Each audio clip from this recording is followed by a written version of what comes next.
Piriformis syndrome is a tricky cause of hip pain and buttock pain, and it often affects active people, such as members of the military and military veterans. In this video, I'll explain the symptoms of piriformis syndrome and some possible causes. I'm Dr. David Geier, triple board certified orthopedic surgeon, sports medicine specialist, and anti-aging and regenerative medicine expert.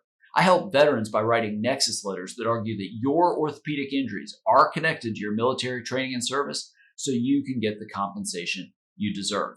Now, you may not have heard the term piriformis syndrome, and I'll be honest, I don't have that many vets reach out to me claiming piriformis syndrome, but you do see it, especially in active people. I see it a fair amount in runners and especially in cyclists. It's a condition in which the sciatic nerve, which is a group of nerves that come out of your lumbar spine or your lower back, form one big nerve that runs down the back of your leg, and it basically controls function and a lot of sensation for your lower leg.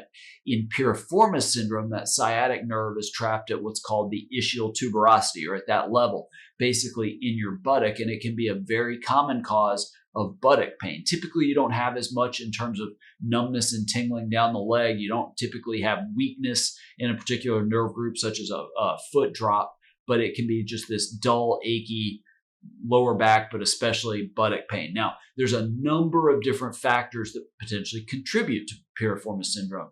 Trauma to the hip or buttocks. If you take a blow there for a variety of reasons, or maybe you fall on it, that potentially could set it off. If you have to sit for long periods of time, that potentially could do it. And any kind of stress on the piriformis muscle, again, that's what I see sometimes with cyclists, the compression and stress on the piriformis muscle, whether it's poor body mechanics, if it's a chronic condition, or again, an acute injury that leads to a forceful internal rotation of the hip. Now, patients affected with piriformis syndrome, again, typically it's a long-standing pain. It didn't just start yesterday. It's something that's been going on months and months or even years.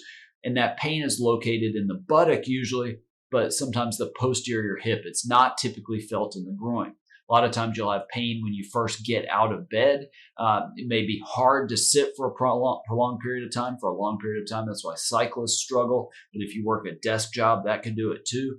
And pain in one buttock where it's worse with hip movements. Again, typically it's very active people, again, a lot of times after trauma. And once it happens, it can be a really tricky thing. And so depending on the circumstances, I do feel that with military activities, there are a lot of times very straightforward cases to be made that should be considered secondary to military service. Now, if you have ideas for future videos for this channel, whether it's injuries like piriformis syndrome, risk factors for those injuries, Nexus letters, DBQs, and the specifics of those, or really anything else, leave those in the comments below this video.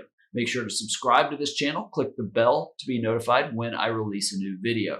And if you're interested in a Nexus letter for your injury or condition, click the link in the description below this video, and you can learn more about working with me and working with my team. We make the process, at least we try to, as simple for you and as quick as possible as we can for you. And I really try to write a Nexus letter that gives you the best chance of success in your claim.